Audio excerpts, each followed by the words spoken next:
Buenas noches, ¿nos escucha bien? Buenas noches, queridos hermanos. Buenas noches a todos. Buenas noches, Padre. Bueno, vamos a empezar esta noche, antes de iniciar el tema, cómo reconocer los signos de Dios, con una oración que nos va a acompañar y va a dirigir el Padre Augusto. Padre, nos Empezamos acompaña. entonces. Iniciar. En el nombre del Padre, del Hijo y del Espíritu Santo. Amén. Señor Jesús, bendito y alabado seas. Te damos gracias porque nos permite reunirnos en tu presencia. Tú nos has dicho que cuando dos o más personas están reunidas en tu nombre, tú estás en medio de ellos y nosotros, Señor, invocamos tu nombre. Invocamos tu presencia en medio de nosotros y te pedimos que todas las cosas que pensemos, digamos y hagamos durante toda nuestra vida en el día de hoy, todo parta de ti como su fuente y todo llega a ti como su fin. Y lo hacemos con la oración de los hijos de Dios, la oración que tú mismo nos enseñaste. Padre nuestro que estás en el cielo, santificado sea tu nombre, venga a nosotros tu reino, hágase tu voluntad en la tierra como en el cielo. Danos hoy nuestro pan de cada día. Perdona nuestras ofensas, como también nosotros perdonamos a los que nos ofenden. Y no nos dejes caer en la tentación y líbranos del mal. Amén. En el nombre del Padre, y del Hijo, y del Espíritu Santo. Amén. Muy bien, queridos hermanos. Vamos a empezar este tema propuesto para el día de hoy. Nosotros veíamos el jueves de la semana pasada el tema de discernimiento de espíritus. Y ahora vamos a ver el tema de cómo reconocer los signos de Dios. Estos dos temas están vinculados. De alguna manera podríamos decir que nos llevan a tratar de reconocer cómo es que el Señor actúa, cómo es que el Señor está entre nosotros, cómo reconozco al Señor en medio de nosotros, en cada uno de nosotros. Cómo sé que las cosas que pienso, que digo, que hago, que deseo, vienen de Dios o no son de Dios. Es decir, si no son de Dios, no son del Espíritu Santo, son del espíritu de este mundo, del espíritu del mal, mis concupiscencias. Y decíamos el jueves pasado que hay un solo fin. Todo lo demás son medios y ese único fin es Dios, es volver a la casa del Padre. Todo lo que nos ayude para alcanzar ese fin viene de Dios. Todo lo que nos aleja de ese fin viene de Dios. Pero ahora queremos hablar de algo que esté en ese marco general, pero que diríamos tiene alguna especificidad y que tiene que ver con los signos de Dios. Y cuando uno habla de los signos de Dios, los signos del Señor, hay que recordar un pasaje que está en Lucas y en Mateo y que este año nosotros hemos escuchado el lunes de la 28ª semana del tiempo ordinario. No les voy a preguntar si se acuerdan, porque lo más probable es que no se acuerde. Y este es un pasaje del Evangelio según San Lucas, capítulo 11, versículos del 29 al 32, que les voy a leer y que ustedes con seguridad han escuchado más de una vez.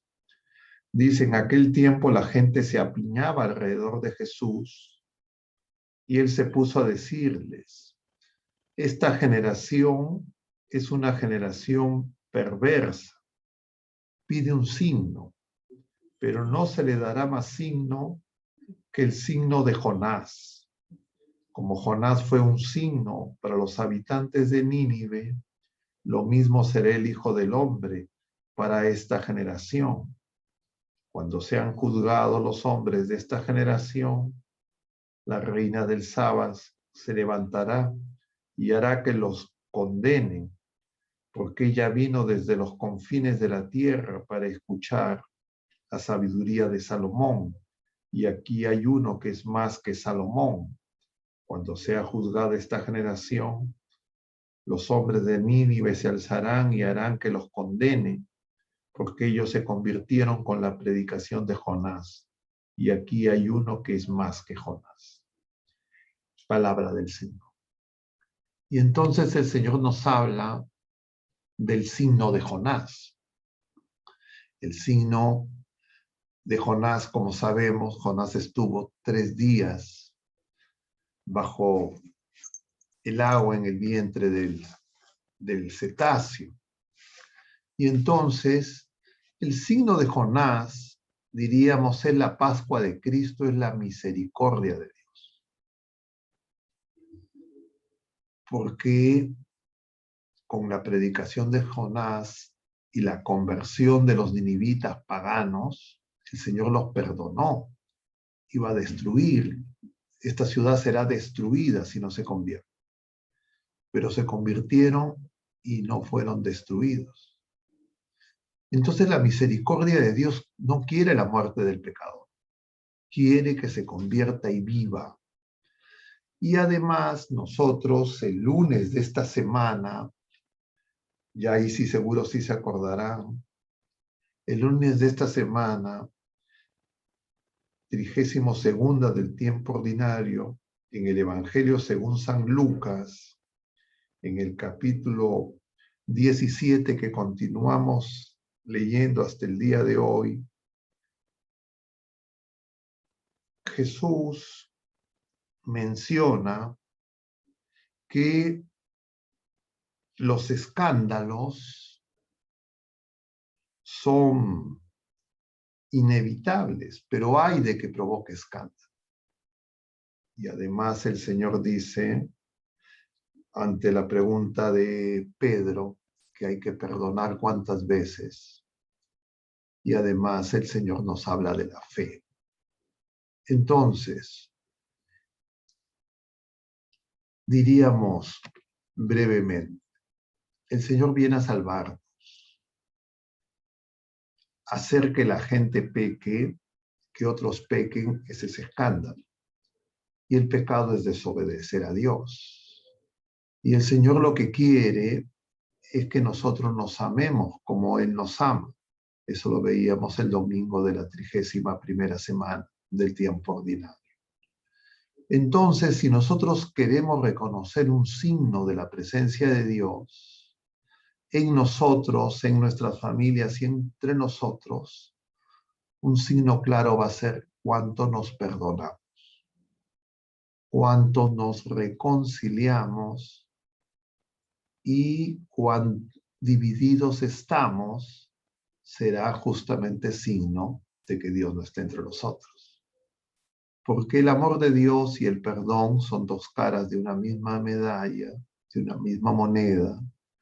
Es la manifestación de Jesucristo en la cruz, en su Pascua, en esos 3 días. Y entonces el amor de Dios y el perdón nos hace reconocer la presencia de Dios. Entonces yo quiero saber si es que en mi familia, en mi grupo parroquial, en mi comunidad, en la iglesia, en el país, hay signos de la presencia de Dios y yo tengo que buscar. ¿Estamos divididos o estamos en comunión de amor? ¿Nos perdonamos? ¿Somos misericordiosos o somos implacables? Y entonces nos hace ver la presencia de Dios, ¿o no? Hoy también se nos habla del reino. Y el Señor nos va a decir que el reino está cerca y que el reino está entre nosotros, porque también los fariseos le preguntan, ¿cuándo va a llegar el reino? Y claro, ellos esperaban la presencia del reino, pero pensaban un reino político, una restauración del reinado de David, que ellos pensaban que era la máxima, diríamos, unidad que habían conseguido, pero solo entre ellos. Y la paz en sus fronteras, y de alguna manera las tribus divididas se habían unificado.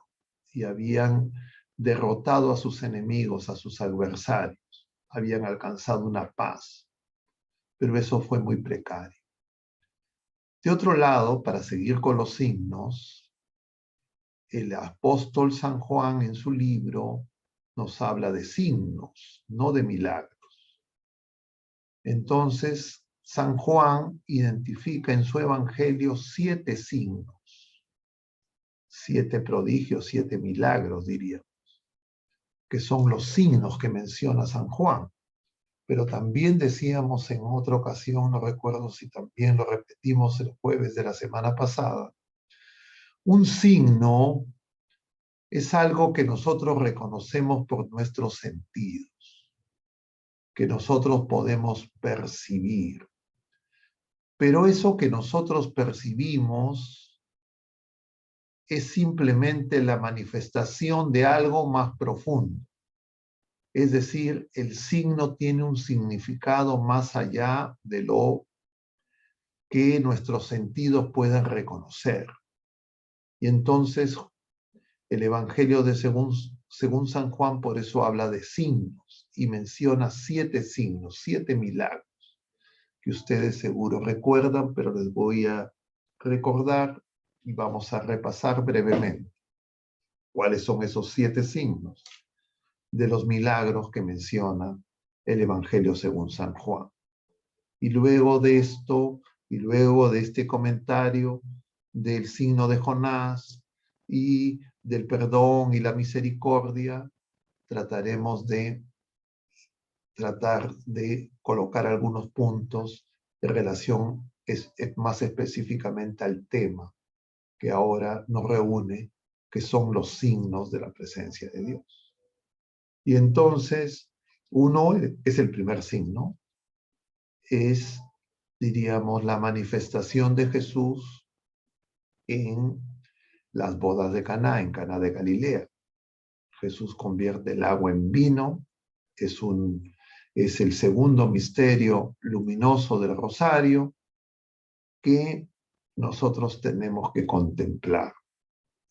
Y entonces en este signo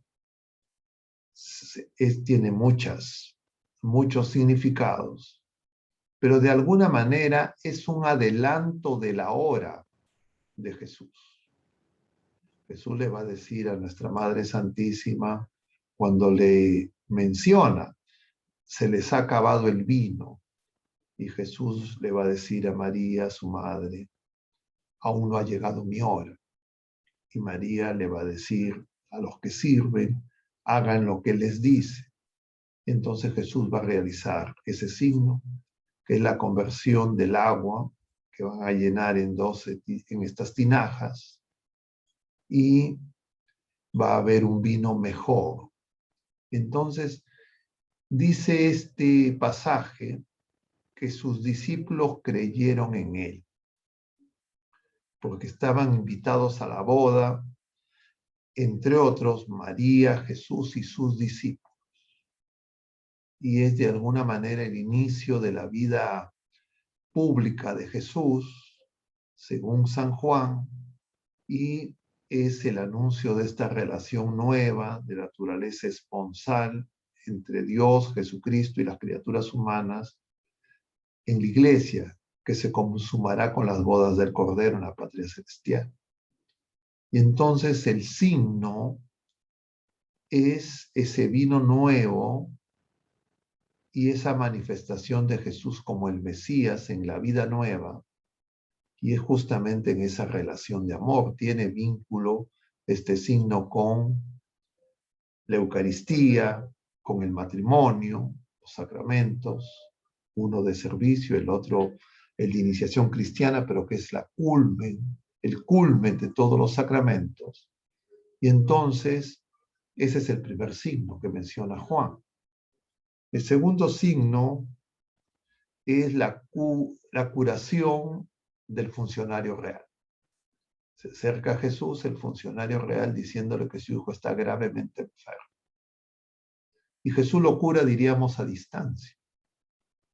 Realiza la verificación de la hora y Jesús cura a este funcionario con solo su palabra. Es decir, Jesús está manifestando en este signo que su palabra, las cosas que él dice, se hacen. Es decir, su palabra es la palabra por la que todo ha sido hecho y esa palabra viene a liberarnos, a curarnos, a sanarnos, a salvarnos. Entonces esa palabra tiene que ser acogida. Esa palabra tiene que ser comulgada. Muchas veces nosotros que acudimos a la Eucaristía, a la mesa de la palabra, a la mesa eucarística, queremos comulgar o comulgamos eucarísticamente, pero no siempre comulgamos con la palabra, porque muchas veces esa palabra la damos por conocida, por sabida, y no nos damos cuenta que esa palabra está hecha para hacernos de nuevo. Y entonces, si es que yo no acojo esa palabra, no lo aguardo en mi corazón, no hago oración con esa palabra como nuestra Madre Santísima, entonces esa palabra yo no la voy a comulgar. No va a obrar en mí como el Señor desea. Y eso es algo que nosotros tenemos que darnos cuenta, porque si no, no vamos a reconocer la presencia del Señor entre nosotros ni en nosotros. Y por eso es que intencionadamente les estoy recordando y citando pasajes de los evangelios que ya hemos escuchado, pero que a veces no guardamos en nuestro corazón, no vinculamos unos a otros y los tomamos como palabras aisladas, desconectadas. Y entonces este segundo signo nos dice que Jesús es esa palabra de vida eterna, esa palabra por la que todo ha sido hecho, esa palabra que cura, esa palabra que sana. El tercer signo que menciona el Evangelio según San Juan también es una curación. Es la curación de ese paralítico que está a la fuente de Betesda, donde la gente, todos los enfermos se arremolinaban, esperando a que las aguas de esa fuente se movieran y el primero que entraba era curado, pero este hombre, porque era paralítico, llevaba años, porque no tenía quien lo lleve. Y entonces Jesús se manifiesta justamente como la misericordia que viene a curar. Porque Betesda significa casa de la misericordia. Y el Señor busca a ese del cual ya nadie se acuerda, el que no puede valerse, el que ya no tiene quien lo lleve. Y entonces, en relación a lo de Jonás, en relación a lo que mencionábamos anteriormente, un signo de la presencia de Dios en nuestras vidas es si nosotros somos misericordiosos. Porque si el Señor está en nuestras vidas, yo voy a ser misericordioso. Pero si el Señor no actúa en mí, yo voy a ser juez severo de todo el mundo. Y voy a creer que, entre comillas, lo que busco es la verdad. Pero una verdad sin misericordia no corresponde a la verdad de Dios. Pero claro, no es la falsa misericordia. No es la misericordia que niega la revelación, pero sí es una misericordia siempre dispuesta a compadecerse de los más alejados, de los olvidados, que de alguna manera están representados en ese paralítico que no puede ir por él mismo y que Jesús se acerca y que nos recuerda a ese otro paralítico que es llevado por esos amigos que van a ser, que relatan los sinópticos, que van a hacer ese forado, ese piquete en el suelo, en el techo, y van a hacer que descienda Jesús, delante de Jesús. Y Jesús le va a decir, la primera palabra que Jesús le va a decir, tus pecados están perdonados. Entonces el perdón de Dios, la misericordia de Dios, no son cosas menores. Nosotros hemos empezado, ustedes han estado rezando el Padre Nuestro, nosotros en el Rosario, nosotros hemos empezado rezando un Padre Nuestro. Y en el Padre Nuestro nosotros decimos, perdónanos como nosotros perdonamos. Entonces, si yo para perdonar a la gente le pido arrepentimiento, eso significa que yo le estoy diciendo al Señor, Señor, si yo no me arrepiento, no me perdones. Y si yo perdono sin que la gente se arrepienta,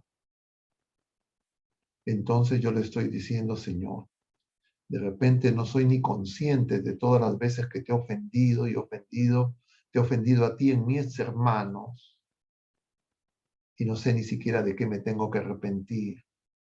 Y te pido tu perdón, porque yo también perdono. Pero a veces nosotros tenemos dificultad en perdonar. Y si es que tenemos dificultad en perdonar, yo tengo que saber que eso es porque no estoy con el Señor. Y no voy a estar con el Señor porque sencillamente yo no voy a creer que necesito ser perdonado. Voy a creer que mis pecados son pequeños, que mis ofensas a Dios son pequeñas. Y como son pequeñas, las voy a despreciar. Pero eso también nos lleva al Evangelio de este domingo, 32º, que ustedes sí seguro recuerdan con claridad, porque es hace de pocos días. Y es ese pasaje de San Marcos, donde Jesús está en Jerusalén, cerca a las ofrendas, fijándose en las ofrendas que entregaba la gente, y se fija en la ofrenda de esa viuda pobre, que entregaba 2 monedas. Entonces, nosotros tenemos que preguntarnos si nosotros entregamos al Señor todo lo que el Señor quiere que entreguemos.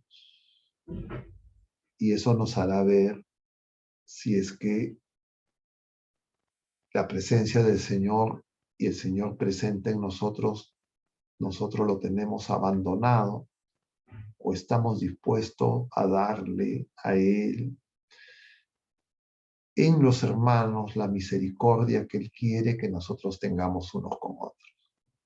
Pero claro, nosotros vemos la realidad actual, la división dentro y fuera de la iglesia, los juicios duros de unos contra otros, y entonces tenemos que reconocer que nos estamos alejando de Dios, y muchas veces sin darnos cuenta. Entonces yo tengo que reconocer ese signo, porque el signo de la misericordia es justamente lo que el Señor viene a manifestar a todas las criaturas humanas, incluido a los judíos, porque el Señor, la primera palabra que dirige desde la cruz es, Padre, perdónalos, porque no saben lo que hacen. Y esas palabras se las está dirigiendo a los que lo están matando. Y entonces el perdón es muy importante.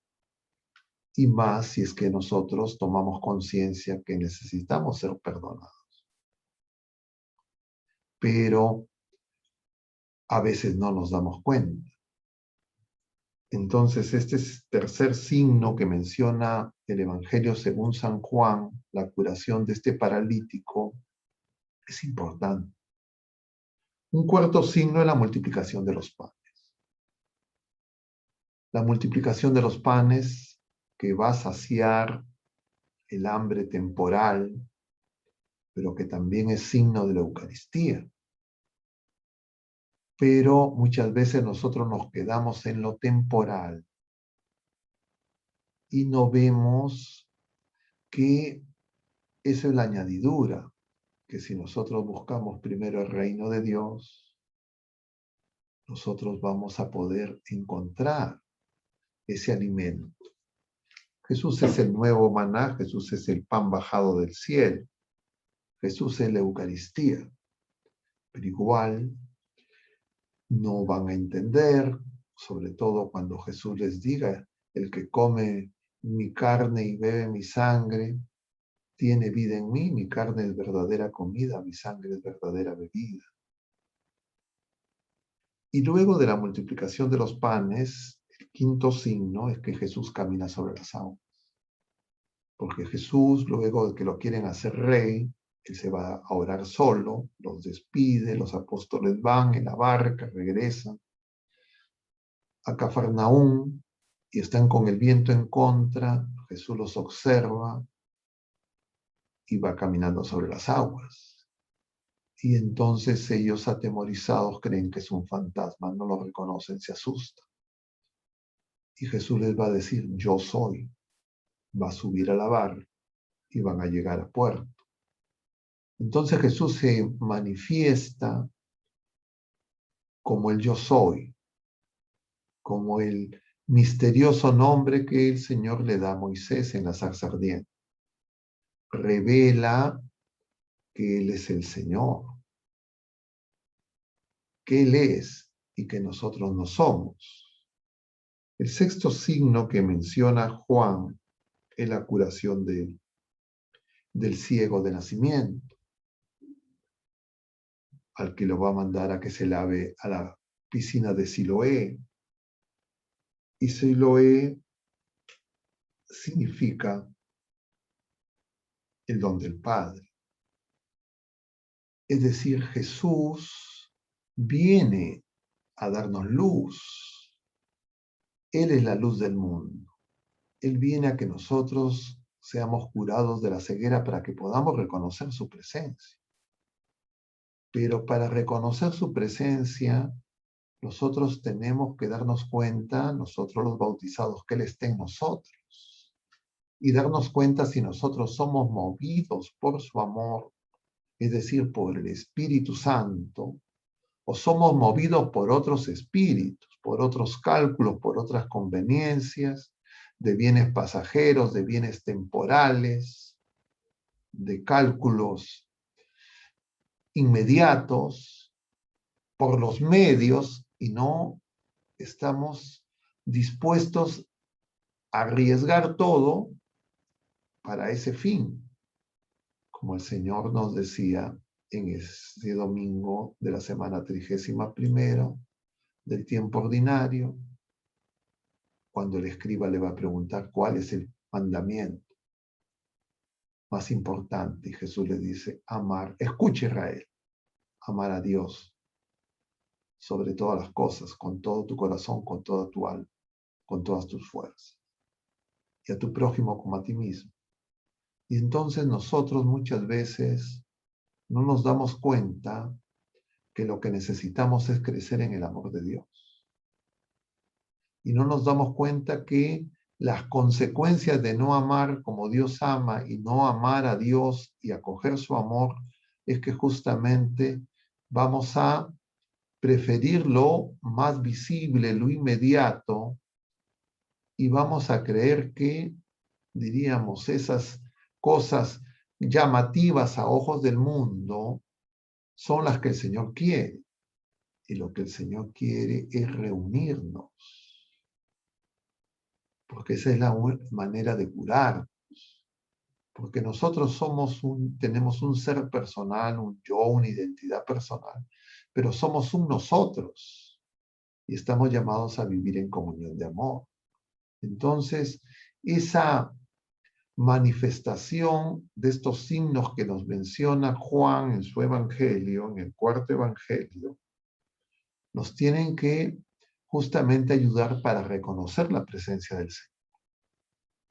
Porque el Señor no lo vamos a reconocer por un reino que va a venir de manera espectacular, nos dice hoy el Señor en el Evangelio, según San Lucas, capítulo 17. Y el último signo, el séptimo signo que menciona el Evangelio según San Juan, es Lázaro. Muerto, sepultado 4 días, ya con mal olor, y Jesús le va a decir a su hermana, a Marta, que Él es la resurrección y la vida, y le va a devolver el don de la vida natural a Lázaro. Y días después, Él va a resucitar. Decimos la resurrección de Lázaro, pero en realidad Lázaro recuperó la vida natural por gracia de Dios, por la obra de Jesús. Jesús es vida. Nosotros hemos venido a la vida presente por don de Dios. Y entonces un signo de la presencia de Dios es la vida. Y un signo de la presencia del mal es el despreciar la vida en cualquier etapa de su desarrollo natural, desde su concepción hasta su término. Y entonces nosotros vemos que la criatura humana desprecia la vida.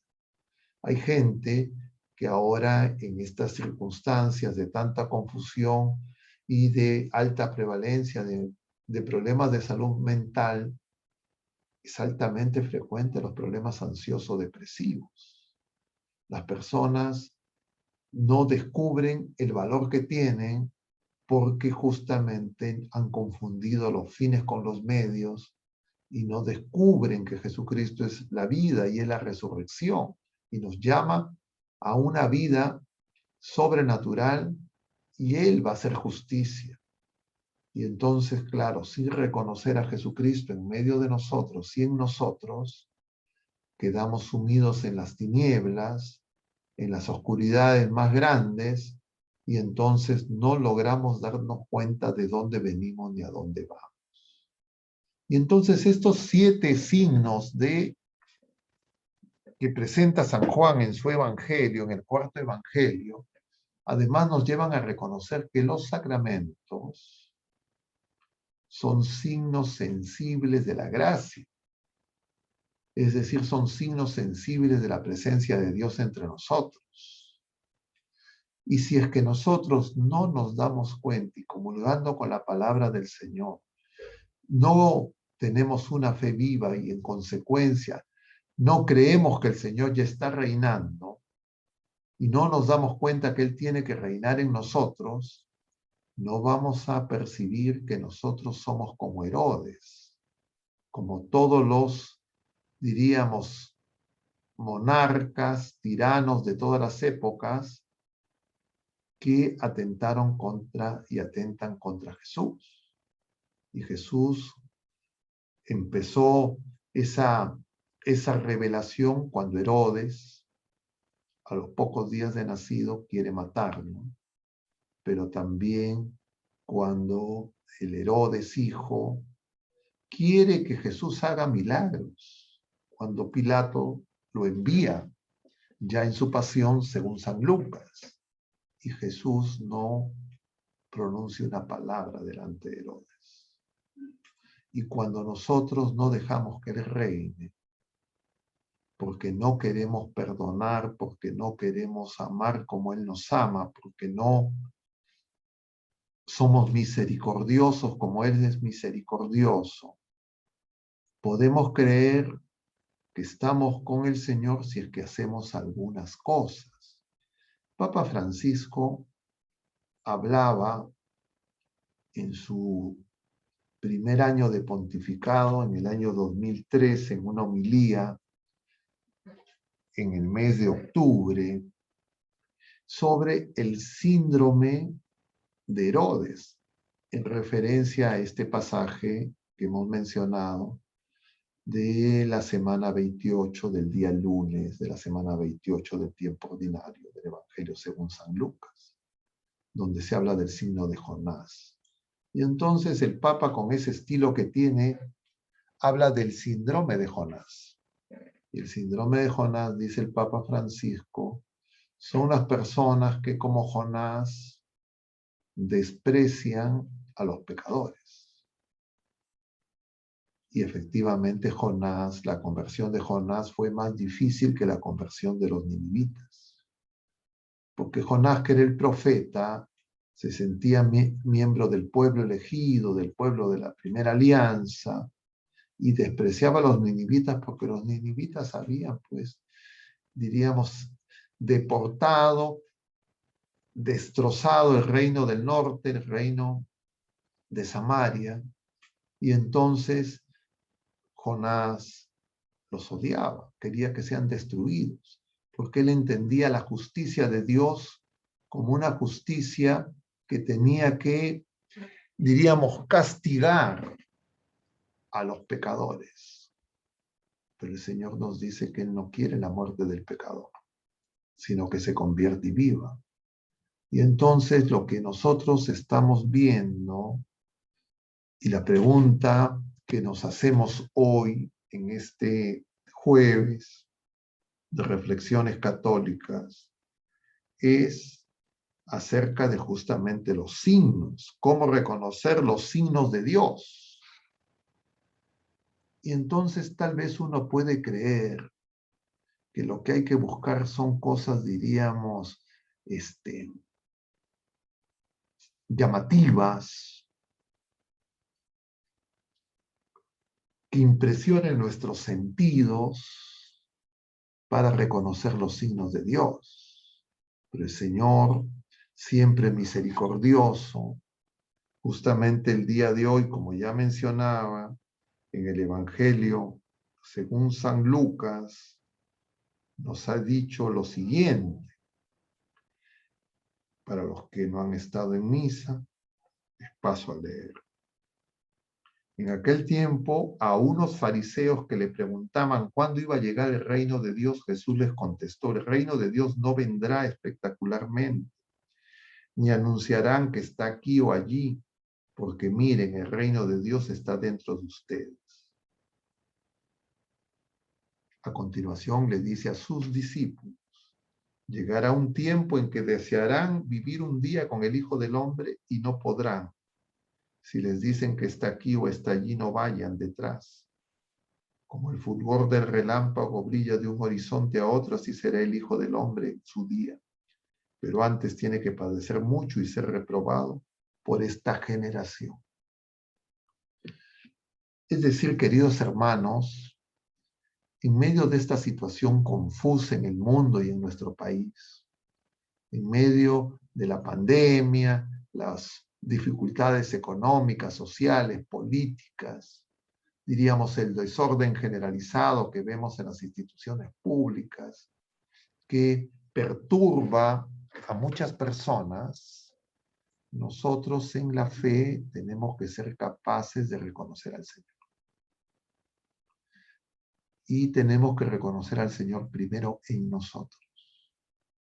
Y tenemos que reconocer al Señor primero en nosotros, en la misericordia, en el perdón, en el servicio. A todos. Y entonces, si nosotros en nuestra oración no pedimos por nuestros hermanos que están, diríamos, expuestos, como dice también el libro de la sabiduría en estos días, porque estos que son jefes, que tienen autoridad, van a tener un juicio más riguroso, más exigente. Y entonces, si nosotros vemos que hay injusticia, que hay mentira, que hay engaño, no es para lo que nos desanimemos y creamos que el reino de Dios no está cerca, sino para que nos demos cuenta que nosotros tenemos que ser signo del reino. Porque nosotros, si decimos que tenemos fe, a diferencia de los fariseos que se fijaban en los demás, nosotros tenemos que examinarnos y preguntar si nosotros somos misericordiosos como el Señor es misericordioso.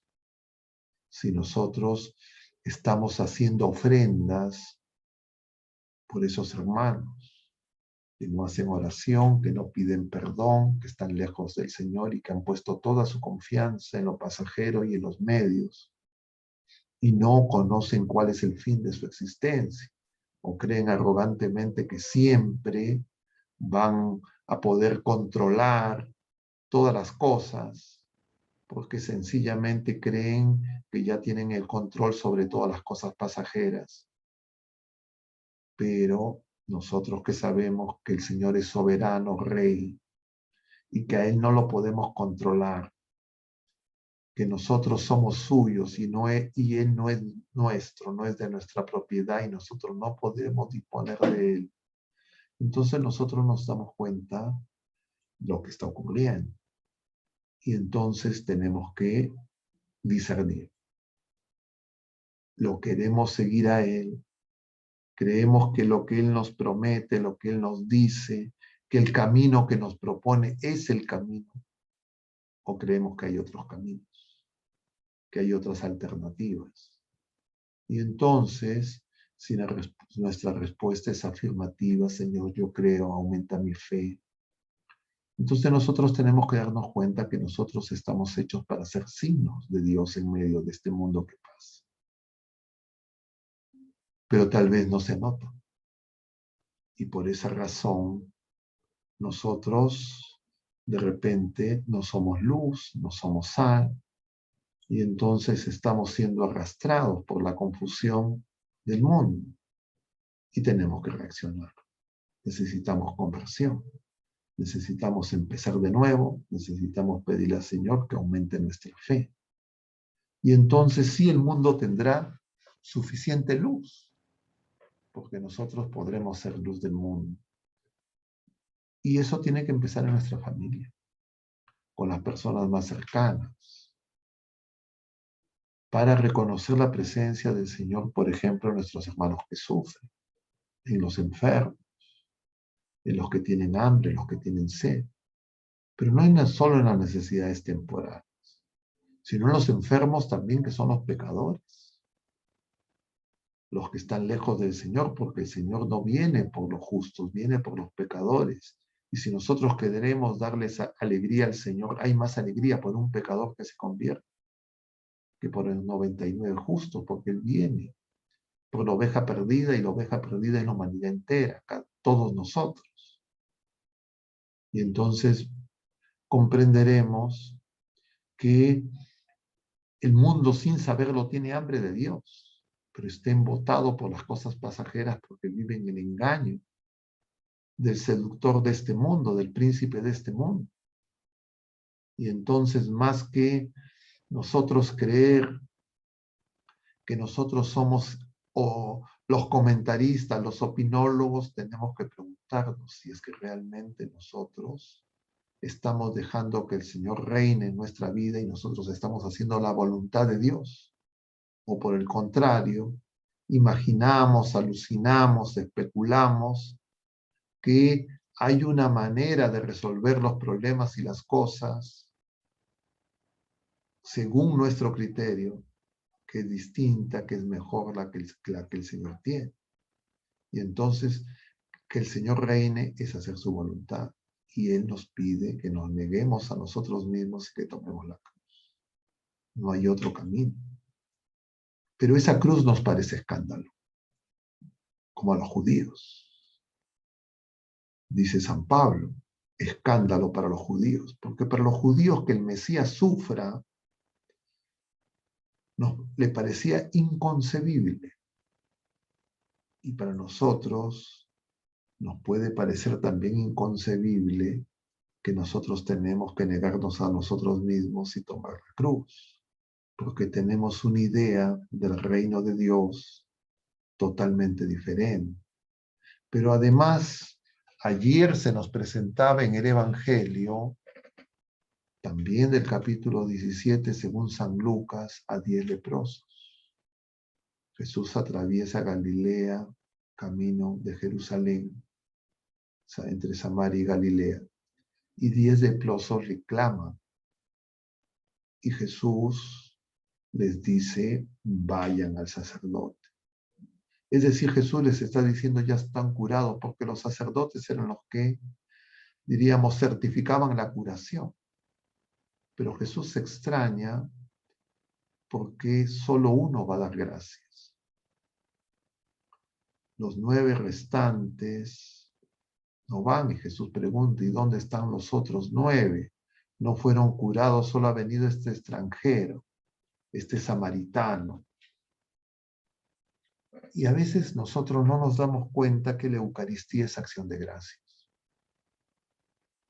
Que la Eucaristía vamos a dar gracias.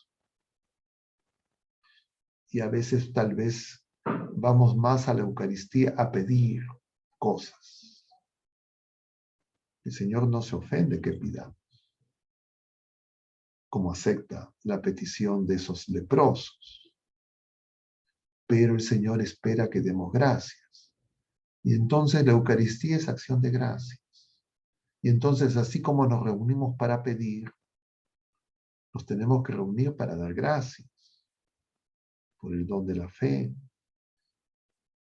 por el don de la Eucaristía, porque el Señor se ha quedado con nosotros, por los sacramentos, porque nos permite reunirnos en oración en su presencia, por el don de la vida, por el don de la resurrección a la que en esperanza firme anhelamos, porque Él es la resurrección y la vida, porque Él viene a hacer justicia, porque creemos que Él sabrá hacer que todas las cosas lleguen a un orden, al orden perfecto que supera el orden de la primera creación. Pero si es que nosotros no tomamos conciencia y no enseñamos a los demás, entonces también nuestra fe se oscurecerá y entonces no podremos hacer la voluntad de Dios. Y claro, muchas veces nosotros queremos también lo espectacular. Pedimos como los judíos milagros o como los griegos sabiduría.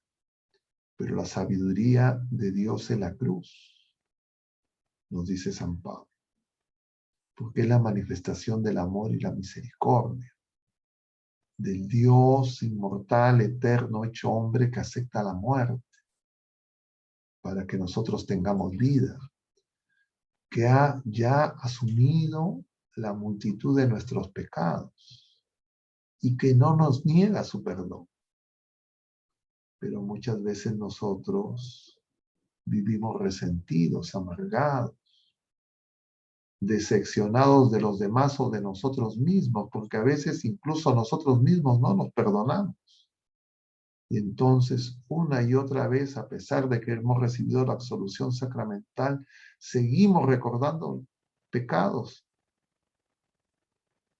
Y entonces tenemos que darnos cuenta que no es que nos falten signos, no es que el Señor no se ha manifestado, sino que nosotros no queremos aceptar los signos que el Señor nos da, sino nosotros queremos los signos que a nosotros se nos viene a la mente y que creemos que esos sí serán los signos verdaderos, como Lázaro, que le decía a Abraham en esa parábola del rico Epulón.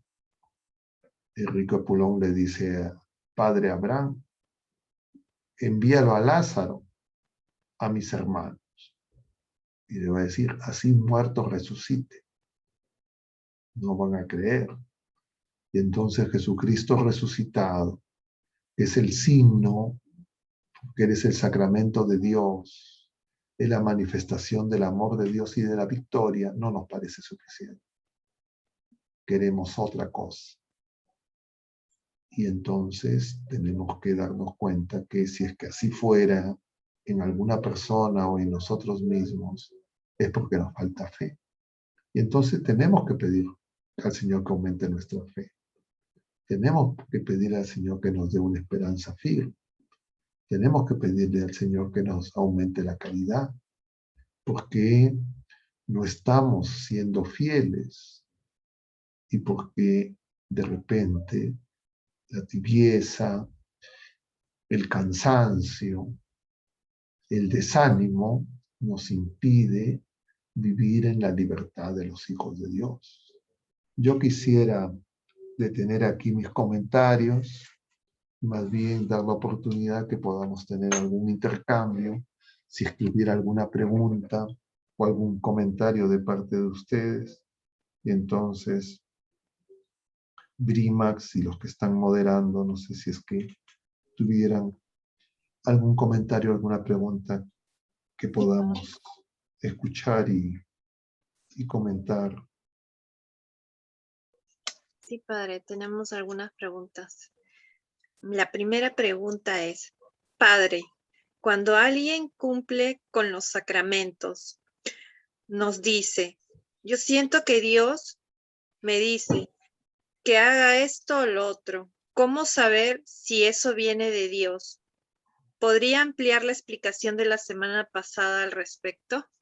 A ver, repítame la pregunta, porque como ya estamos acá en esta semana, y entonces, a ver, repíteme la pregunta, por favor. Sí, Padre. Ya- Cuando alguien que cumple con los sacramentos nos dice, yo siento que Dios me dice que haga esto o lo otro. ¿Cómo saber si eso viene de Dios? ¿Podría ampliar la explicación de la semana pasada al respecto? A ver, en general en la vida espiritual, lo que nos dicen los maestros espirituales, y en este caso, el que ha desarrollado esto más es San Ignacio de Loyola, el tema del discernimiento. Se nos menciona que en la vida espiritual hay, diríamos, tres grandes etapas. Una primera etapa que sería de las personas que aún en pecado habitual tienen dificultad para dejar el pecado. Diríamos, la presencia de el enemigo, del maligno, es muy fuerte.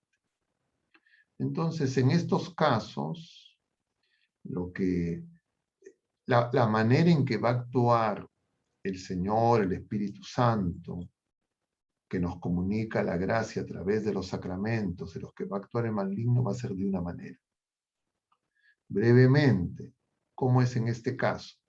El demonio nos va a engañar seduciéndonos con el engaño y la mentira de que el pecado tiene ganancia, que el pecado es bueno, que el pecado nos conviene, que el pecado nos trae beneficios y que vivir sin pecado es una vida desabrida, aburrida, sin gracia.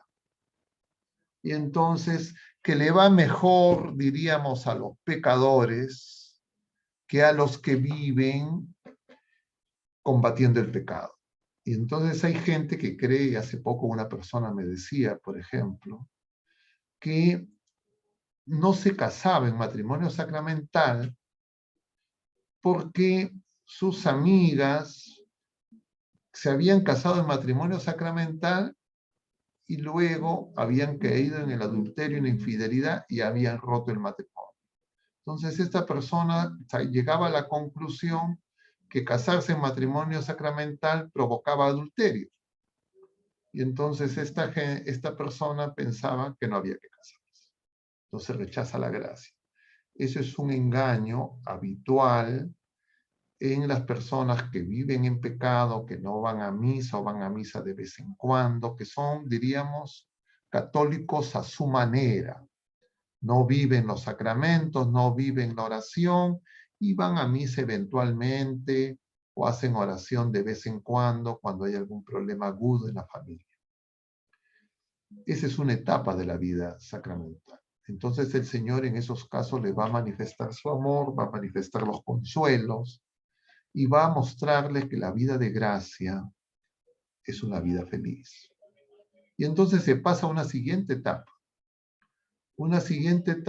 donde la persona ya está luchando por no pecar, de vez en cuando cae, se confiesa, vuelve a recibir los sacramentos, vuelve a caer, se vuelve a confesar y en algún momento puede llegar a la conclusión de que está pecando siempre lo mismo y como que el Señor no puede con sus pecados. Entonces, en esas etapas primeras, es claro que el pecado no viene de Dios, que el pecado es del demonio. Entonces es fácil saber si es que se trata de pecados, eso viene del demonio. Si es que es dejar el pecado, eso viene de Dios. Ahí no debería de tener confusión ninguna persona que tiene las nociones básicas de nuestra fe, que conoce el credo, que conoce los mandamientos.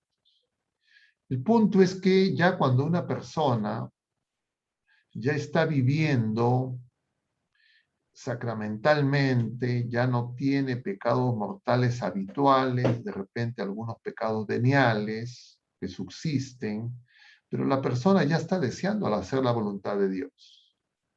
Ya sabe que el pecado le aborrece el pecado, pecar le crea un gran malestar. Entonces la persona desea hacer el bien. Y entonces se le ocurren muchas cosas generalmente en ese momento. Y entonces tiene muchas iniciativas. Entonces voy a hacer estas cosas, voy a hacer esto otro. Y quiere de alguna manera evangelizar, quiere dar testimonio. Y entonces, claro, en ese momento ya la actuación del demonio no es igual. Ya no es inducir al pecado porque sabe que nos vamos a dar cuenta que eso es del demonio. Entonces lo que va a hacer el demonio nos va a proponer, entre comillas, cosas buenas. Iniciativas, diríamos un activismo de buenismo, pero que no es la voluntad de Dios. Entonces nos va a proponer hacer cosas buenas, pero que esas cosas buenas no son la voluntad de Dios. Porque hay muchas cosas buenas que uno puede hacer que no son pecado, pero que no son la voluntad de Dios. Algunas de estas las hemos mencionado hoy día. Lo que el Señor quiere es que nosotros seamos misericordiosos, no sacrificio. Entonces, si yo soy una persona muy resentida, que en mi casa, en mi familia, todos los días discuto con mis hijos, con mi esposo, en mi trabajo, etcétera, etcétera, y entonces empiezo a juzgar y ver los defectos de todo el mundo, y entonces el demonio me puede hacer creer que yo, entre comillas, tengo que hacer más prácticas devocionales. Y entonces va a estar todo el día queriendo ir a la parroquia, rezando, haciendo cosas, y al contrario, va a descuidar a la familia. Va a descuidar a los hijos. Y entonces va a creer que lo que el Señor quiere es que esté todo el día golpeándose el pecho. Y eso, claro, uno dice, oye, pero eso es una cosa buena. Efectivamente es una cosa buena. Pero producto de esas prácticas, esta persona se va a sentir más buena todavía, y entonces va a despreciar más al esposo, a los hijos, porque lo va a ver más pecadores, más miserables, más lejos de Dios. Eso puede ser un engaño. ¿Por qué? Porque nos hace crecer en soberbia, en orgullo, en sentirnos mejor que los demás. Somos menos misericordiosos, entonces nos convertimos en jueces implacables de los demás. Y entonces esa forma de engaño es muy común. Y efectivamente puede terminar esa vida matrimonial, esa vida familiar en adulterio, en infidelidad. Y es común que esas personas llegan a su casa y los esposos, los hijos les dicen, oye, pero entonces tú ¿para qué vas a misa? ¿Para qué estás todo el día en la parroquia si eres así? Y la persona se molesta más. Entonces uno se da cuenta, estoy creciendo en soberbia, estoy creciendo en orgullo, estoy despreciando más a los demás, tengo menos misericordia, menos paciencia. Y claro, entonces tengo que darme cuenta. Porque el demonio, cuando estamos en esa etapa, no nos va a proponer abiertamente el pecado. Pero no significa que no nos va a proponer pecar, pero no abiertamente, sino que nos va a proponer el pecado ocultamente, como a los fariseos. Es decir, vamos a centrarnos en la doctrina, en la moral, no en la caridad, no en el perdón. Y paradójicamente, en lugar de acercar a las personas de nuestra familia al Señor, los vamos a alejar. Y entonces las personas tienen que darse cuenta. Claro, hay muchos elementos, yo le estoy hablando de algunos ejemplos en general, pero en cada persona son diferentes. Y uno va a ser agente de división. Y entonces uno va a decir, sí, es que yo la verdad es que soy tan santo, tan justo, tan correcto, y entonces tengo que denunciar. Y claro, no es que las cosas que se denuncian son falsas, etcétera, pero si es que no hay caridad, si no hay misericordia, si yo creo que los que necesitan conversión son los demás y no yo, es porque mi soberbia ya me ha enceguecido. Y entonces el demonio va a estar feliz, porque va a tener a alguien que va a ir, entre comillas, alegremente al infierno y va a creer que es santo. Y no vamos a hacer la voluntad de Dios. Entonces esa etapa es más difícil, esa etapa es más peligrosa, esa etapa por eso requiere de ayuda espiritual. Pero a veces en la iglesia se organizan grupos de oración y entonces en los grupos de oración ya lo importante es asistir al grupo y si es que alguien no asiste al grupo lo miran mal y entonces aparecen dentro del grupo los que cumplen, los buenos, los santos y los otros, los que no cumplen y entonces el grupo se convierte en el ídolo. Y entonces en el grupo empiezan a compararse con otros grupos y creen que son los grupos que son el grupo de los mejores, el grupo de los santos, y los otros grupos no.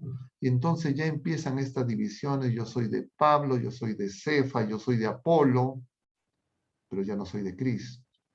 Entonces cuando me doy cuenta, estoy muy entretenido con las cosas del Señor, pero ya no escucho al Señor, ya no lo obedezco, sino ya tengo yo mi propio menú. Y entonces eso muchas veces a lo largo de la historia ha ocurrido. Y ahora yo diría, yo lo observo bastante claramente en muchos lugares y creo que es tan evidente que también ustedes seguro lo han observado.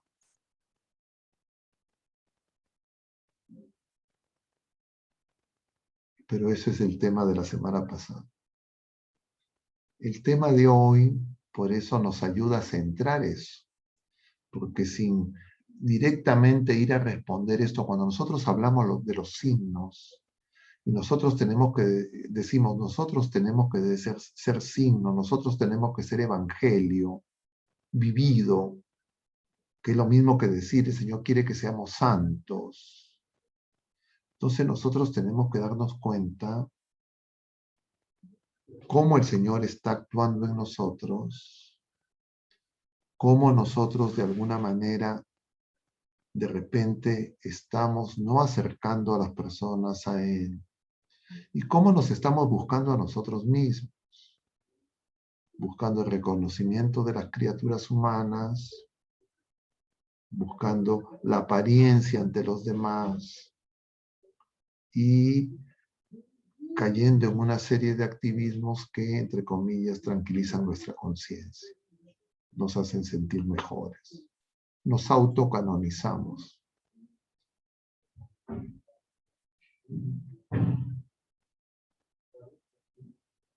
Pero bueno, no sé si es que hay otro comentario o pregunta.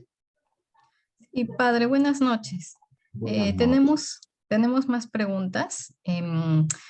La segunda pregunta nos dicen, padre, en momentos difíciles hay personas que nos piden consejo porque dicen literalmente, no sé qué quiere Dios que aprenda. ¿Cómo se les puede ayudar a estas personas a interpretar los signos de Dios? A ver, es que el Señor lo que quiere es que nosotros seamos santos. El Señor lo que quiere es que nos amemos como Él nos ama, que nos perdonemos como Él nos perdona, que nos pongamos al servicio de los demás, empezando por los más cercanos. Entonces yo tengo que examinar en mi casa, con mis hijos, con mi esposo, mi esposa, con mis padres, con mis hermanos, cómo actúo. Y entonces ahí voy a encontrar lo que el Señor quiere. El Señor quiere en primer lugar que los esposos se ayuden mutuamente para alcanzar el fin único que es la patria celestial. Entonces las personas descubren, si son casadas, cuál es la finalidad del matrimonio, que no está centrada en ellos mismos, sino está centrada en alcanzar el fin único para todos los seres humanos. Si son padres de familia, encuentran cuál es la finalidad de que el Señor les regale con el don de ser padres. No son dueños de los hijos, sino el Señor les pone bajo su cuidado a esos niños, esos jóvenes, esas personas, para que los padres los ayuden a que lleguen a la patria celestial. Igual, si es que el Señor pone hermanos, familiares, igual en mis compañeros de trabajo, igual si es que soy miembro de algún grupo parroquial, de alguna comunidad eclesial. Entonces, lo que el Señor nos dice es claro, pero cuando nosotros no queremos hacer lo que el Señor nos dice, nos hacemos a los desentendidos. Y entonces, no, pero para mí, ¿qué quiere el Señor? El Señor quiere eso. Ahora, específicamente, el Señor quiere que eso lo vivamos todos los días. ¿Cómo lo descubro? En primer lugar, escuchando. Por excelencia, en la Eucaristía, en la liturgia de la palabra, comulgando con su palabra. Entonces, si yo no comulgo con la palabra del Señor, es decir, si no guardo en mi corazón y trato de poner en práctica todo lo que el Señor me dice, me voy a querer inventar cosas y voy a culpar a los demás. Y entonces voy a decir, es que tú, es que tú, es que el otro, es que los demás. Y entonces si yo estuviera en otro lugar, si yo estuviera en otro sitio, de alguno de repente un casado se le ocurre si fuera monje, si fuera cura, y sí. No, el Señor, donde estamos ahí nos quiere santificar. Pero cuando uno dice, no, es que yo quiero estar en otro sitio, es que acá estoy en el lugar equivocado, es porque en realidad yo no quiero hacer la voluntad de Dios. Entonces el punto central es ese, que tengo que darme cuenta que no quiero hacer la voluntad de Dios, que estoy mutilando y manipulando y deformando a Jesucristo de manera que sea conforme a mi voluntad, y que lo que estoy buscando es, entre comillas, una tranquilidad emocional, psicológica, ¿no? Entonces, lo que yo tengo que descubrir, el Señor quiere que ame. Y el amor es servir. No, pero yo no quiero servir porque los demás se aprovechan y los otros, etc. Ay, entonces tú no quieres hacer la voluntad de Dios. Entonces, claro, eso es en genérico. Yo no sé quién es la persona que pregunta, no sé su circunstancia específica. Pero claro, en cada persona, en cada momento, en cada circunstancia específica tiene pues matices, variantes, ¿no? Pero en general, ante una pregunta así anónima, genérica, más o menos con el perfil de las personas que participan, que yo me imagino que son personas de oración, que están queriendo hacer la voluntad de Dios, crecer en la vida de hijos de Dios, entonces yo estoy tratando de señalar por dónde pueden venir los engaños. En pocas palabras, no hay que hacernos a los locos. Ay, ¿qué quiere el Señor? El Señor quiere que haga todo bien, que sirva. Gracias, Padre, por la respuesta. Aquí tenemos otra pregunta que nos ha llegado. Dice, Padre, yo vivía en gracia de Dios y tenía mucha fe, amor a Dios, pero lamentablemente desde que falleció mi padre, he perdido la fe y el amor. Estoy tratando de hacer la voluntad de Dios nuevamente, pero me cuesta por el dolor. A ver, el dolor siempre es un motivo de escándalo, ¿no? Por eso es el escándalo de la cruz. Cuando nosotros creemos que tenemos fe, pero no queremos tener cruz, no queremos tener la experiencia del dolor, sencillamente nos tenemos que dar cuenta, oye, mi fe necesitaba madurar, no estaba purificada. Entonces, no es que he perdido la fe, es que he tenido una fe que era una fe sin esperanza. Una fe que buscaba que las cosas, diríamos, mi mundo feliz estaba en este mundo. inmanente. Entonces, cuando alguien me dice, no, perdí mi familiar y partió y por eso he perdido la fe, yo lo primero que pienso es, no, es que no has tenido fe, tu fe ha estado centrada en este mundo. Porque nosotros tenemos que saber que nos dirigimos a la patria celestial. Entonces, lo que nosotros tenemos que preocuparnos no es que la gente viva muchos años en este mundo, sino que las personas lleguen y nosotros lleguemos a nuestro destino, al que estamos llamados, que es la bienaventuranza eterna. Entonces, el problema no es si son muchos años o pocos años, sino el problema es, ¿estoy viviendo según la voluntad de Dios? Si tengo mis familiares, mis padres, mis hermanos, los estoy ayudando a que vivan la fe, los sacramentos, que estén en gracia. Si es que eso es así, entonces yo tengo que decir, bendito sea Dios, ya partieron, no estoy seguro si es que han sido purificados de todos sus pecados y si están en la patria celestial, y entonces hago oración por ese familiar mío porque quiero que llegue a la plenitud de la vida. Pero no me caigo en diríamos, los conflictos emocionales que produce el dolor, efectivamente. La partida de un ser querido nos va a producir dolor, porque de alguna manera nosotros la muerte no la logramos entender, va más allá de nuestra razón. Nosotros no estamos hechos para la muerte. Pero justamente en la fe, yo entiendo y digo, partió mi ser querido, yo quiero reunirme con él, quiero volverlo a abrazar, yo quiero, por tanto, llegar al cielo, pero también yo quiero que mi familiar que partió, yo digo, oye, ha sido un santo, ha tenido la plenitud de la vida, o de repente tenía algunas imperfecciones, y entonces hago oración, aplico indulgencias plenarias, y me levanto, ¿ya? Entonces, puede ser que yo haya vivido la vida sacramental, etcétera, pero todavía mi esperanza estaba puesta en las cosas de este mundo. Mi esperanza no estaba puesta en la patria celestial, en el reencuentro con el Padre eterno, en llegar a la casa del Padre. Ese tiene que ser nuestro principal deseo. Entonces, a esa persona que pregunta, yo le diría que no se desanime, que no esté pensando que perdí o no perdí la fe, sino más bien mi fe se está purificando. Tengo que crecer en la fe y en esperanza porque ese familiar que ha partido necesita de mi oración porque yo quiero reencontrarme con él en Cristo. Y entonces el Señor me da más fe, aumenta mi esperanza. Pero si caigo en la desolación, en los engaños del enemigo, en la tristeza, en decir, Señor, no me escucha, Señor, me quita a mis familiares, si siento que el Señor es un ladrón que me quita cosas, me quita personas, es porque en realidad yo todavía no tenía fe, no estaba vigilante, no entendía el sentido de mi vida. Y entonces tengo que darle gracias, Señor, ahora entiendo.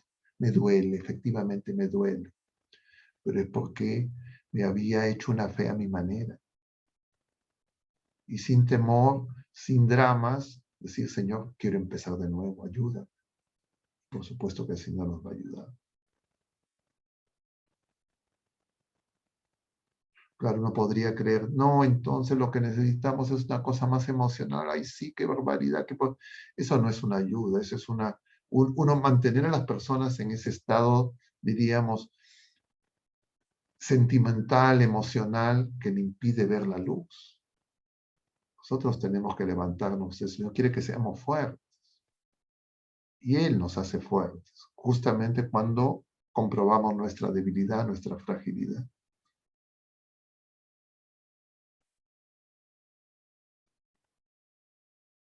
Bien, gracias, Padre.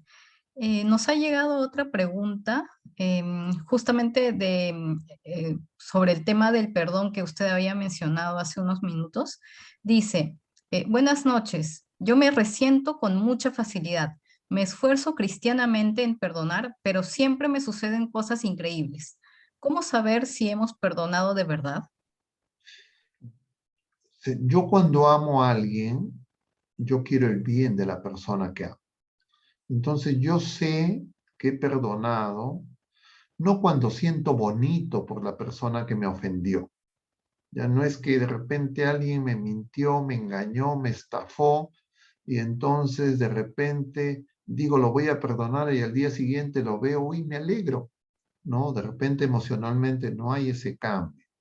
De repente me genera todavía alguna sensación de dificultad emocional, porque mis emociones, mis sentimientos, yo no los domino, no los controlo. Entonces, lo que yo tengo que decidir el bien de esa persona.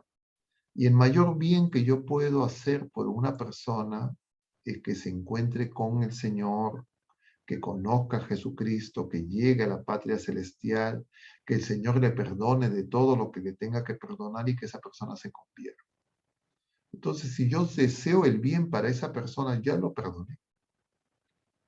No, pero todavía no siento, cuando lo veo, no tengo ganas de abrazarlo, de hablar mucho. Eso es otra cosa. Eso poco a poco se curará. Y eso es porque de repente soy muy soberbio, muy orgulloso. Me he acostumbrado a que nadie me toque ni con el pétalo de una rosa. Y hay el del que se atreva a hacerme algo y ya me las pagará. Y entonces, como he crecido con esas deformaciones, yo me doy cuenta y le digo, Señor, cúrame de estas cosas, especialmente cuando lo contemplo en la cruz. Y entonces veo el sufrimiento, el dolor que él ha experimentado, la traición que él ha experimentado, el abandono que él ha experimentado. Y entonces yo digo, oye, pero Señor, ya no a mí no me han hecho, pero ni la milésima parte. Y tú nos perdonas. Y yo estoy pensando, ay, es que tú. Entonces me doy cuenta de mis tonterías, como la mentalidad del mundo, mi orgullo, mi pecado, mi soberbia me han embrutecido. Y entonces le digo, Señor, pues estoy como el leproso, cúrame, sana. Entonces, claro, pero si me digo, no es que yo soy un santito, es que yo rezo mucho, es que yo soy cura, entonces yo bloqueo, no reconozco mi verdad y mi realidad. Y mi realidad es que he querido ocupar el lugar de Dios, pero de un Dios tirano que no quiere perdonar. Pero tengo un Dios bueno, misericordioso, que perdona, no se cansa de perdonar. Y entonces acudo a pedirle perdón, porque yo sin darme cuenta he querido ocupar su lugar.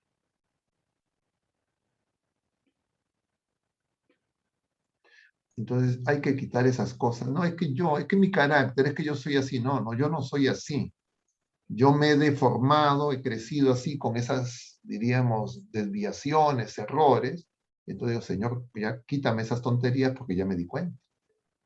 Pero no me autodefino con esas miserias, ya porque eso me van a impedir crecer, me van a impedir amar. Y entonces voy a inventarme mi justificación. Es que yo soy así. Algunos dicen, es que mi signo es así. ¿Qué signo ni signo? Son tonterías.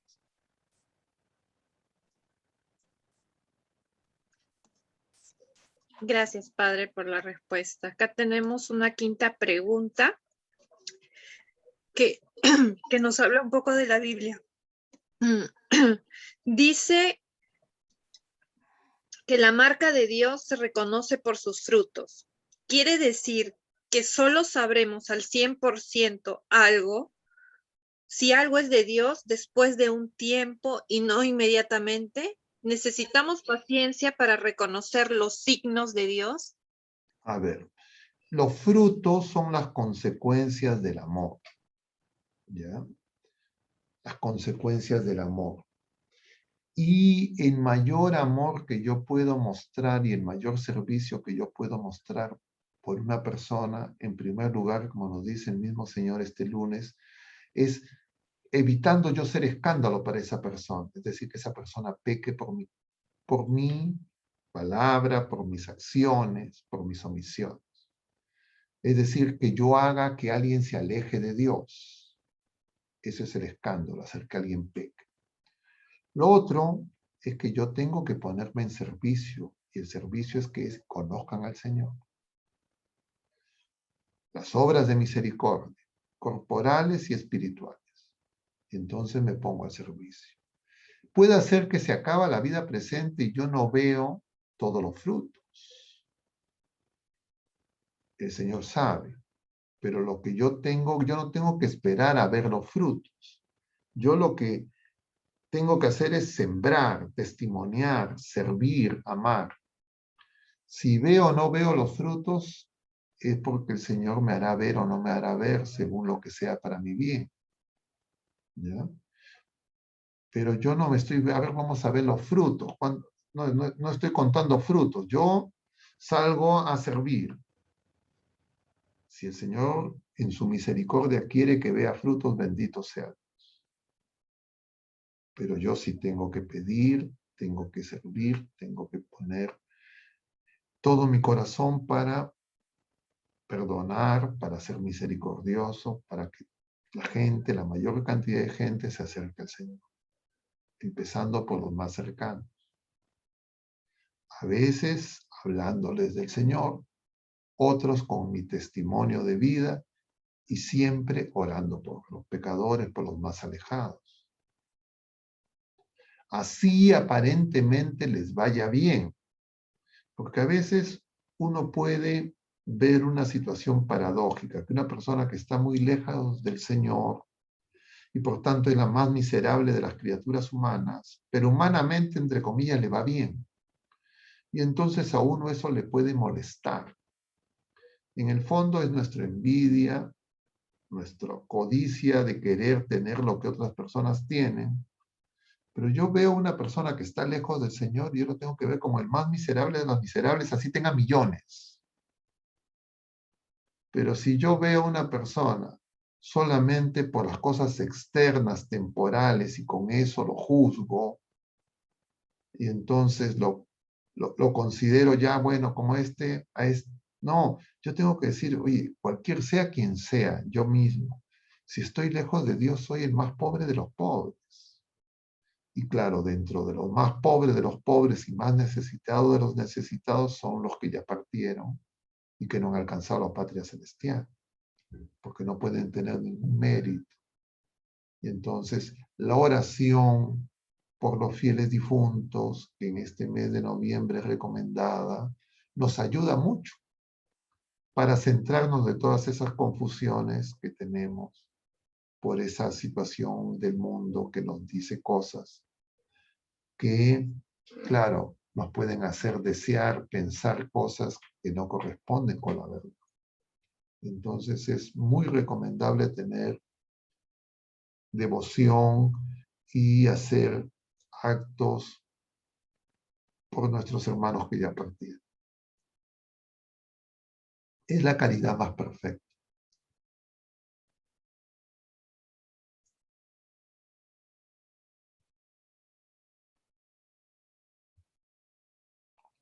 Gracias, Padre. Tenemos una sexta pregunta. Nos dice, bueno, justamente en la primera pregunta nos comentó usted sobre el método de discernimiento de San Ignacio de Loyola. ¿Podría entonces recomendar hacerlos para poder reconocer los signos de Dios? Claro que ayuda, ¿no? Pero el problema no está en ese método, que el método es una ayuda, sino el problema es que muchas veces aplicando ese método se introducen algunas cosas que pueden hacer que, porque un método entre comillas es neutro, ¿ya?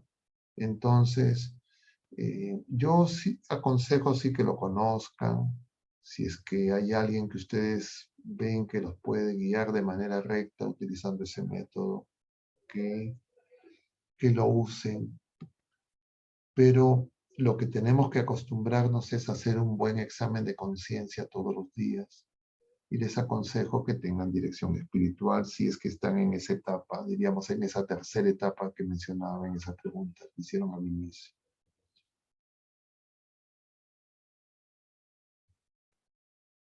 Yo tengo diríamos, una cierta actitud crítica sobre los métodos, a los que con algunas personas ya hemos conversado varias veces sobre los métodos. Entonces, claro, en la vida de fe no es que un método se pueda anteponer, ¿no? Porque Dios es soberano, pues Él actúa de múltiples maneras, ¿no? Entonces, todas esas técnicas, todos esos métodos ayudan, pero no es que ese método me resuelve todos los problemas, ¿ya? Si no sería muy sencillo. Gracias, Padre. Bueno, creo que acá tenemos esta última pregunta, que bueno, es una pregunta más de una consulta, no es del tema en sí, pero sería importante responderla por la inquietud que tiene esta hermana. Eh, ¿Cómo puedo hacer para que mi hijo adolescente se acerque un poco más a la iglesia? Él me acompaña a rezar y participa de la misa, pero bueno, la mamá dice que lo siente un poco obligado. ¿Cómo podría aconsejarla, padre?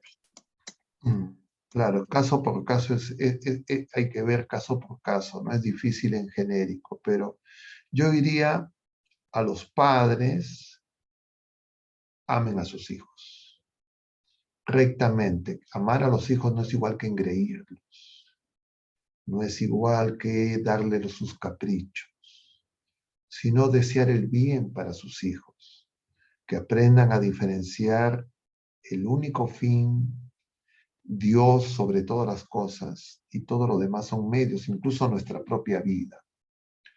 Entonces, si es que hace oración con su hijo, bendito sea Dios.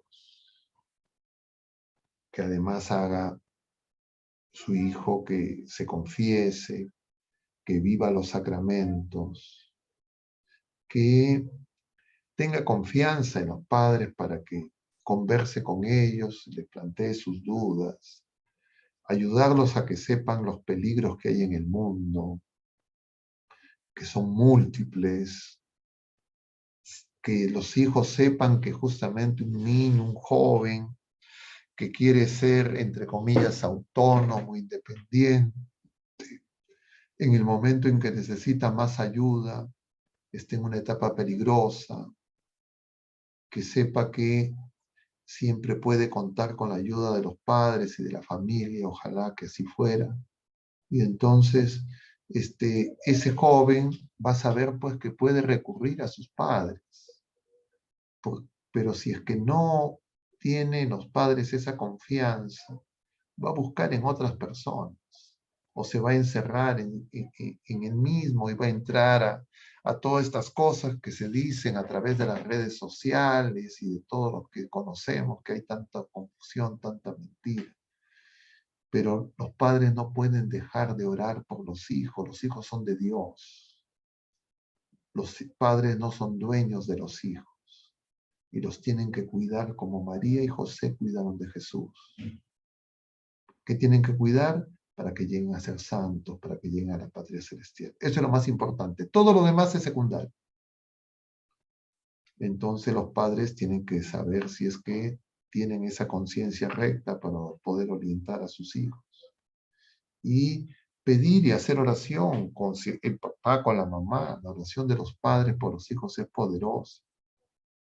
Y claro, si es que la familia se mantiene en oración y hacen oración juntos, además van a tener esa fortaleza. El problema que ocurre muchas veces es que a veces los padres descubren estas cosas que estamos comentando ya tarde, ya después de periodos en que de repente no conocían, no entendían estas cosas y entonces les han dado, diríamos, a los hijos testimonios contradictorios. Entonces ha habido momentos en que de repente los padres no han estado tan cerca. O otro problema que es un problema serio es cuando los padres han escandalizado a los hijos porque no se aman, porque de repente discuten, se pelean, se agreden, se faltan el respeto. Y entonces eso daña mucho a los hijos. Si es que así fuera, padres en algún momento tienen que acercarse a sus hijos, pedirles su oración, su comprensión, decirles, no sabíamos, no nos dábamos cuenta. Tú no cometas ese mismo error. Una cosa que no pueden hacer los padres es hablar mal uno de otro, así se hubiesen separado, así ya no vivieran juntos. Así efectivamente, pues, uno de ellos tenga todos los defectos. Entonces, si es que así ocurriera y efectivamente tienen que hacer oración y pedir por esa persona de la alianza matrimonial que ha fallado. ¿Ya? Entonces, claro, la situación en la vida matrimonial, en la vida familiar, actualmente está pues bajo ataque, es muy difícil. Y claro, ustedes padres, si es que descubren esa complejidad y no han caído en esas situaciones, den gracias al Señor. Y si hubieran caído, pídanle al Señor su auxilio, porque el Señor no los va a abandonar. Y hagan oración por sus hijos. Exhórtenlos a que sepan que en Cristo podemos vencer cualquier dificultad. En Cristo no hay nada que nosotros no podamos superar, inclusive la muerte.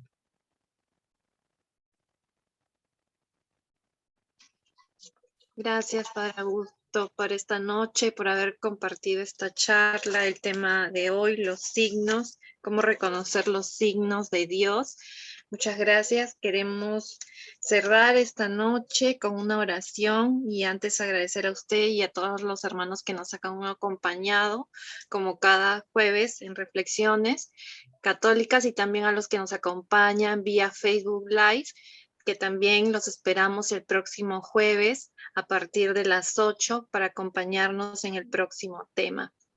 Y un mensaje muy importante para cerrar, el que nos decía el Padre, y es el rezo del Santo Rosario. El Papa Juan Pablo nos decía: familia que reza unida se mantiene unida, a seguir practicando la oración, y ese es un buen mensaje con el que el Padre el día de hoy ha podido cerrar este tema. Muchas gracias, Padre Augusto, y lo invitamos a que cierre esta noche con una oración final. Vamos a encomendarnos a nuestra Madre Santísima. Dios te salve María, llena eres de gracia, el Señor es contigo. Bendita eres entre todas las mujeres y bendito es el fruto de tu vientre, Jesús. Santa María, Madre de Dios, ruega por nosotros pecadores, ahora y en la hora de nuestra muerte. Amén.